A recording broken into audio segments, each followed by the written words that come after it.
Hey guys, it's Otti again. I'm sitting here in Essen, above the Turock metal venue. Besides me is Gothminister. Hi, first of all. Hello. Hi. Good evening. Some people hopefully know you, but some people maybe don't know who you are. So maybe you introduce yourself. Who are you and what's your music all about? Yeah, well, Gothminister started as a one-man project in 1999.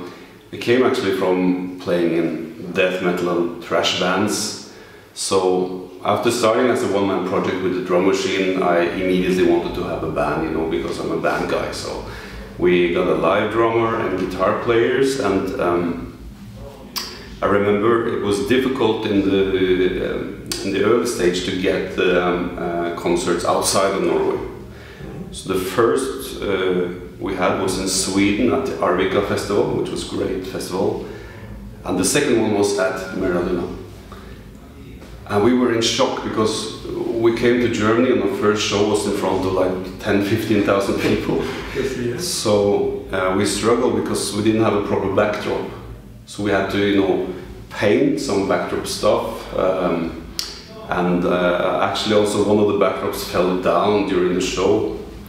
But it was kind of a terrifying experience, but also very good. And since then, I always also loved the Mehr festival. Since you have the shirt, put on the shirt because we last time met this year at Mehr. We had some connection there. Yeah. So how do you remember this year's Mehr? It was bigger than before. This is the first, and also because we did a mistake the first day. We came and tried to get in without our passes, and that was impossible, so we had to walk around the camping like several times for hours, and it was much bigger than before. So I think somewhere between 20 and 30,000 people this year. And then I met you in the hangar. We had a great night together, DJing in front of like 5,000-6,000 people, I think, at least something like that. And then we had the Gothminister show on the main stage in front of like 20,000 people. Something was amazing. Yeah, I can imagine how cool it is to play in front of so many people, because even the hangar was full like hell when we were DJing. So and I remember also we saw a Norwegian flag far out in the audience, and that guy is a German, and he's here today also because we're back in Germany to play tonight.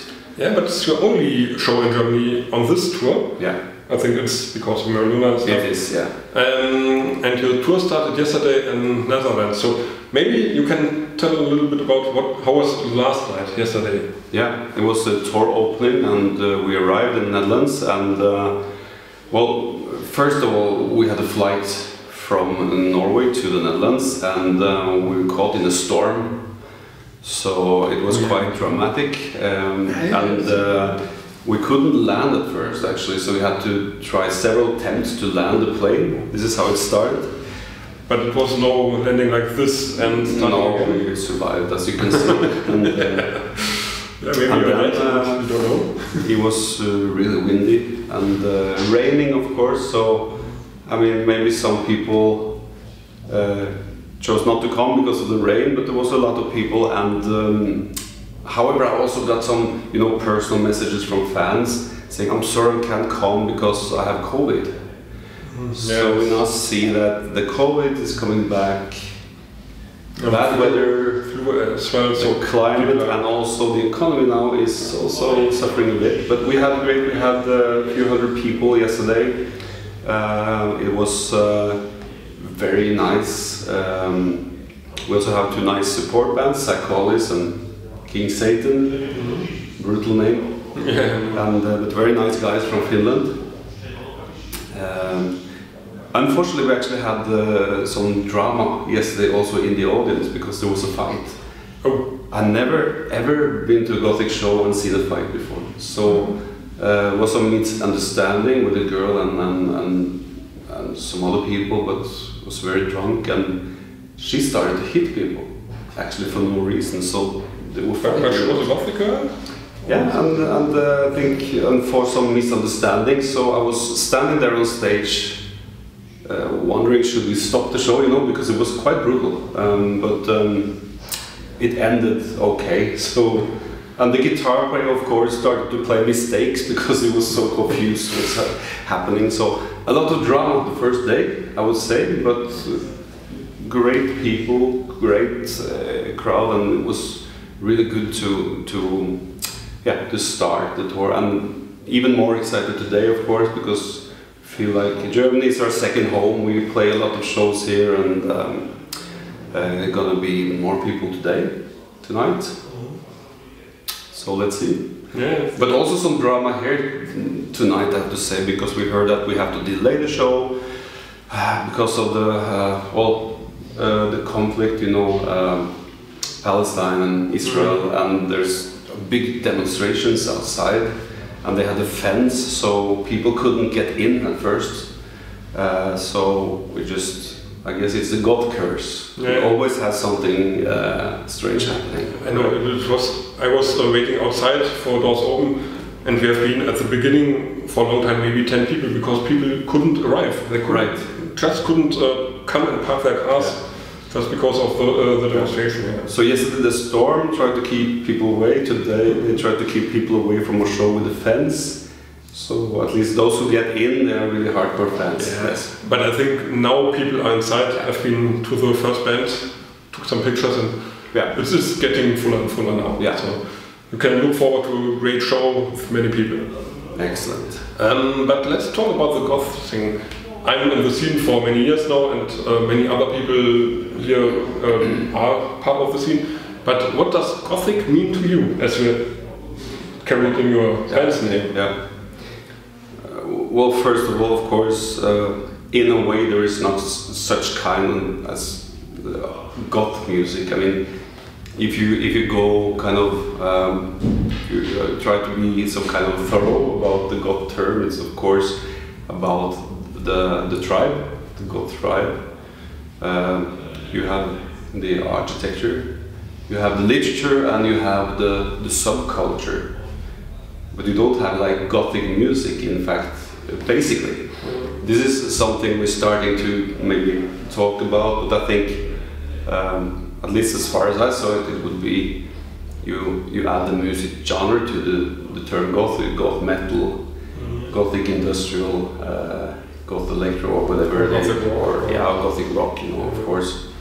So, but when I started up as Gothminister in Oslo in 1999, we had a goth club called Gotham Nights, and they were not kind of very happy with me making interviews saying I'm going to be the leader of the goth scene. I had a lot of humor, sense of humor. They were extremely, you know, into Bauhaus, Susan the Banshees, Sisters of Mercy, you know, always playing Bela Lugosi is Dead, you know, really. I had a different approach. I kind of had a philosophy that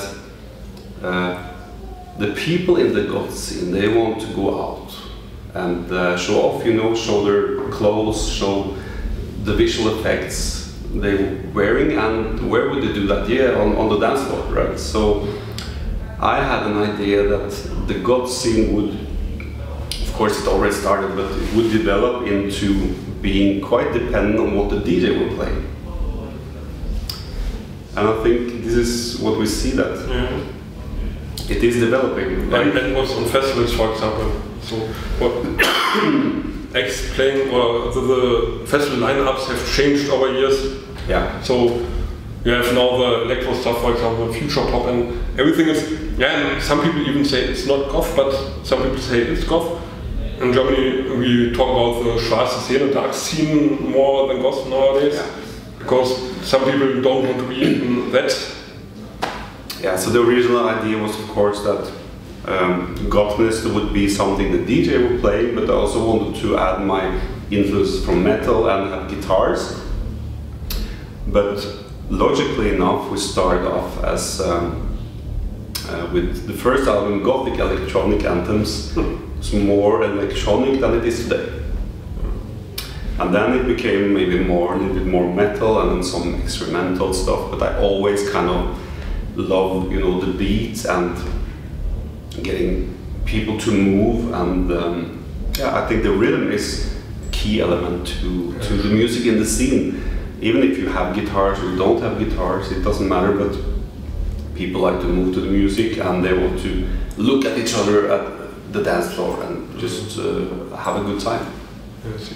And I remember I've seen you, for example, with Das Ich some years ago, and they are totally electronic. You have a rock metal part in it, but it fits because that's cool about this scene. It's so diverse and it's so complex nowadays, and also the people like this and like that. It's not like maybe in the 80s. Maybe in the 80s it would be more difficult to catch people with metal and rock parts. It's interesting that you mentioned Das Ich, because the first festival I went to in 1999 was in Sweden, an Arvika festival, which was also turned out to be the first foreign show Gothminister played. And which band did I see in 1999? Das Ich. It was one of our inspirations, together with also some Project Pitchfork and some other bands. And this was kind of an introduction to the scene, although we already knew about Rammstein, of course, and well, Ministries maybe not directly, but of course we knew them and loved them too. So later, many years later, actually, yeah, maybe 10 years later, we are suddenly on a co-headline tour together with Das Ich in Germany in 2009. And at almost the same time, I suddenly find myself in El Paso in Al Jurgensen's house, because we were playing a US tour. So the promoter, actually, it was a funny story, because we were really tired, we were flying, had a long travel, and we wanted to check into our hotel. The promoter says, the venue is here, but your hotel is on the other side of the town. Why? Because that's where Ministry's Al Jurgensen live. So he lives there and I wanted to meet him. And the guys in the band said, can we please sleep?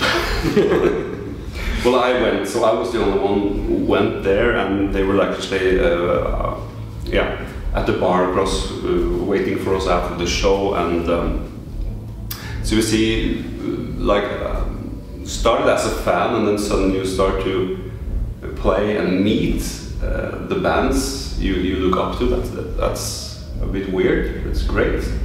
We're lucky to experience that, but they're all nice. Most of them are really nice, and I mean, and Das Ich legends. I mean, Bruno and Stefan also had later some shows together, UK, and you know, actually one of my albums was also released on Bruno's record label.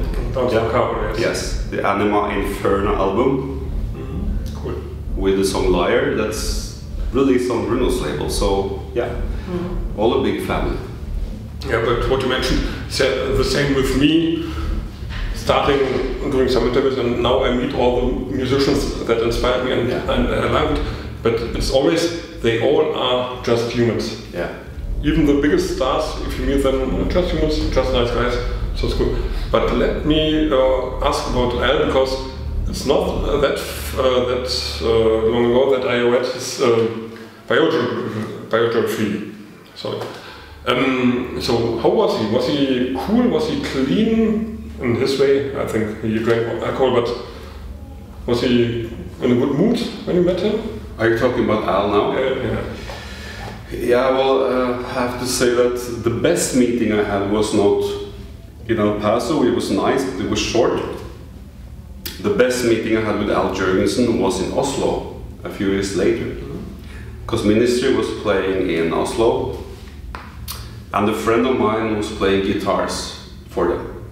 A Norwegian guy, and called Anders Odden, and so we had this big place in Oslo, a club, and Ministry was there, and you can find all the metal guys there, from all the the biggest metal bands in Norway. But I was lucky, so while all the others were upstairs waiting for Al, I was sitting downstairs eating with him and his lights designer, a girl. And this was kind of, we weren't drunk or anything, we just sober, having the first beer.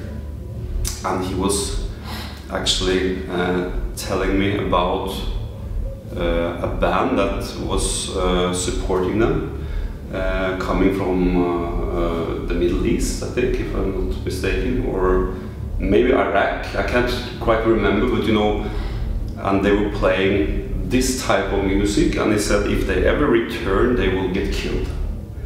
So he said, can you imagine how brave they are to just follow their dream and risk their life?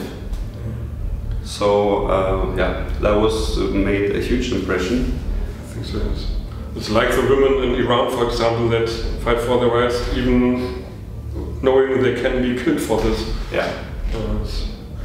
So it's a weird world. Yeah. It's easy to say, but we have to be nice to each other. Yeah. But I know it's more complicated than that, of course. But it's very tragic. But we are lucky here that we kind of have this peaceful region, you can say. Yeah. We have peace. We have the right to talk free, even if some people say we can't, but we can. Yeah. We can say what we want. And we often take that for granted, you know, because some people can't. So we have to appreciate every day and be nice to each other. That's important. Totally. I don't want to get political now, but is this something that mirrors in your music, in your lyrics, for example, that you work around in your lyrics, maybe? Never, actually. I kind of decided that Gothminister will not involve in politics. In lyrics, because I don't see too much good come out of it. Some say that if you want to stay friends, don't discuss politics, maybe. But I mean, it's important to discuss it, but I don't want to bring it into music, not into my music. I mean, some bands do great efforts for that, but that doesn't it's not part of the plan. For Gothminister's music is more part of the plan to invite people to be creative. You know, the motto "happiness in darkness" is more about the plan to when you are creative, or to get creative, you have to challenge yourself, right? Can't be safe all the time. Just go to work, eat dinner, and watch television or your social media. You have to challenge yourself a little bit. So I started challenging myself from going from metal band to paint my face, right? That was the first challenge. And by that I kind of distinguished myself a little bit from my private me, you know, with the corpse paint. You kind of, in my view, create more of a superhero of yourself. And you think that, okay, Bjørn has his limitations, but Gothminister has much less limitations. He can do much more. And there you have the politics in a way, because that sounds a little bit like religion, doesn't it? Yeah. So to me that's kind of similar to religion, to have to believe in yourself, to grow stronger. I was also like, as a kid, I was mocked in school. It's a typical story for musicians, I think, but my best friend just turned against me. And I learned that when I finally joined the band and he was standing in the audience and I was up on stage, he finally respected me. It sounds like a cliche, but it's actually true. And there is something about expressing yourself that I think is about the needed self-confidence you have to have. And then just be careful not to be rude against people or to be cocky, but there is something about that we satisfy ourselves if we can be allowed to be creative and dig a little bit into that. It's a good message, I think. And I remember this is not our first interview. It's our first on camera, but I've done, for example, last year on your current album Pandemonium for Legacy. Right? Yeah. I've interviewed you via email, and you said something. You said darkness and Gothminister are your religion. Yeah. So maybe you can even explain this more. Is it like a religion? Is it really like believing just in this, or? I think you have to believe in it. I mean, to me, religion is something meant to make you stronger when you feel weak. And this is how I did, you know, with myself. When I felt weak and people went against me, I expressed myself through music and also through visual art. So painting the face, the dress code in Gothic, it kind of appealed to me. And also, of course, because I was a huge fan since a little child, both of Batman and horror movies, thanks to my grandmother, who made me watch horror movies since the age of 7. Okay. That's another story, but I think, yes, it is some similar. It's not religion, but it's similar because we want to find a community, something in common, right? We want to meet other people who have the same interests, and I think the Gothic scene kind of unites us in a good way, and it's very peaceful. So we have we meet people with similar interests, which is, I think, maybe mostly visual, but also music, of course. But the Gothic scene is like visual, maybe comes first, and then music, in a way. And then, and then we meet people who maybe have the same interests also. Well, of course, some in literature, I guess. Some in maybe even political views, but I don't dig into that. But it's a peaceful scene, and it's allowed to express yourself. And I don't think any people not normally would judge you. And this is great because then you can experiment with, you know, weird clothes, and it's great. And the funny thing is, Gothic people and metal people, for example, look like not aggressive, but hard people, difficult for the normal audience.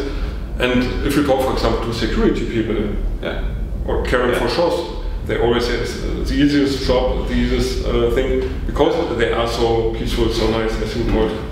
I think, to me, it has about being able to express yourself.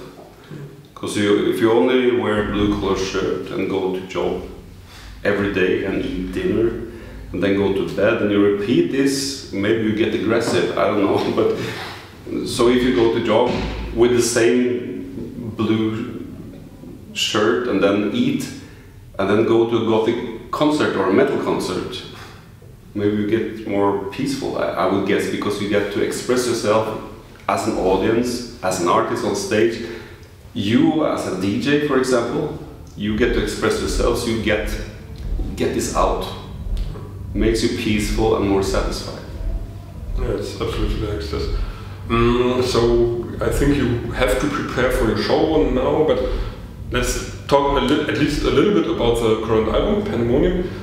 You told me in an email interview because it was an article, but maybe you can at least summarize what's the album all about for the people that are watching now.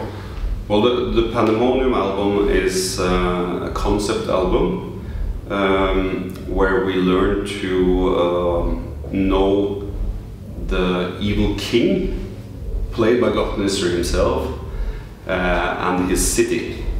So the evil king, Gothminister, rules his city, and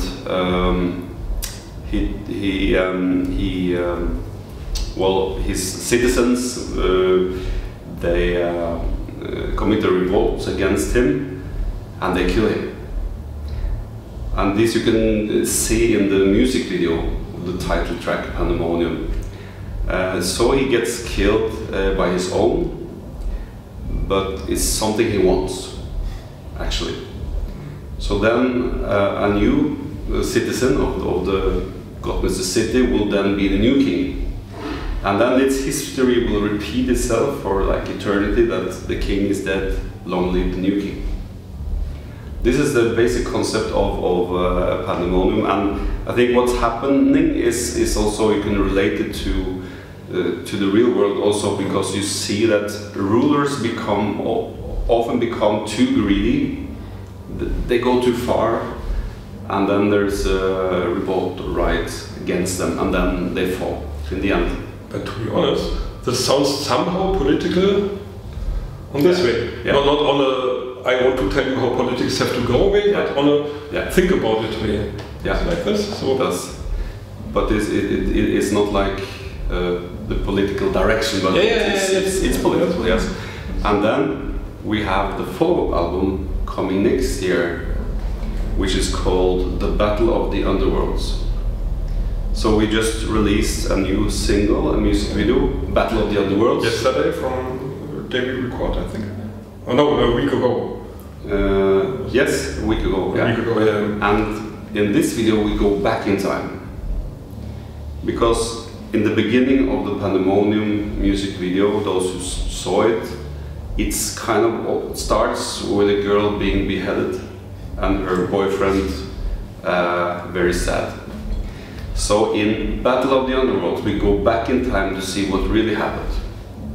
Right, so we have a girl who gets executed, boyfriend really sad, the boyfriend kills the king, now he's the new king. What happened before is that we see that Gothminister kingdom was attacked by witches and werewolves. However, we also learned that the witch is actually caught in the end after this battle of the underworlds, and she is actually the girl that was beheaded in Pandemonium. So now we learn why they had to kill her. What we didn't know in Pandemonium is that the guy is the leader of the werewolves. So when the guy killed the king, you remember the king wanted to be killed by his own, but now he's killed by someone else, so now the werewolves rule the city of Gothminister. And then this is why we come to the song I Am the Devil, where Gothminister has to raise from the dead to make things right again. And these videos might sound a little bit confusing because they're not in the right order. But in the end, we're gonna show to the people that there will be 7 or 8 music videos. When put in the right order, it will be a consecutive story. That sounds like cool storytelling to me, because people can discover, and as you say, it's not the right order, but it's, some movies do it like this, telling apart and then jumping back and then come back. It's great, yes.